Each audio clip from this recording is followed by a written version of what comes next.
दिनै नमिनेसन होनानै जोबथा सान आरो बे जोबथा सानावनो दिनै जोंनि क'क्राझार डिस्ट्रिक्टआव 6टा समस्ति दं 6टा समस्तिनि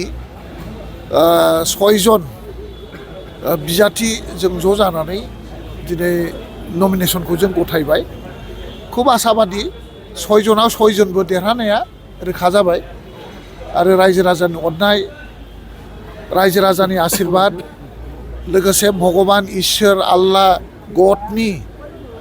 आशीर्बादाव ब्लेसिंसआव दुआयाव जोङो देरहानाया रोखा आरो रायजो राजाखौ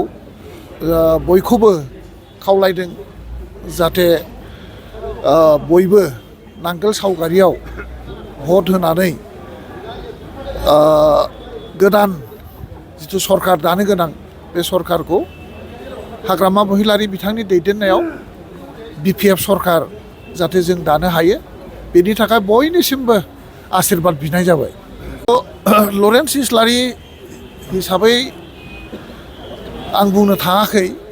लरेन्सआ सासे केन्डिडेट UPPL हिसाबैनो सालाकाथियाव खुनु फेक्टरानो नङा UPPL हिसाबैनो सालाकाथियाव देरहानायनि खुनु लक्षणानो गैया आरो जोंनि क'क्राझार डिस्ट्रिक्टआव 12टा समस्ति दङ 12टायावबो मोनसेबो मोननाय नङा बे रोखा रायजो राजाया बिथांमोनखौ दिनैहाय लुबैयाखै बिथांमोननि थगायनाय आरो रायजो राजाखौ थगायनानै जि 5 बोसोर बिथांमोना खुंलांबाय आरोबाव जाहाथे बिथांमोननि आखायाव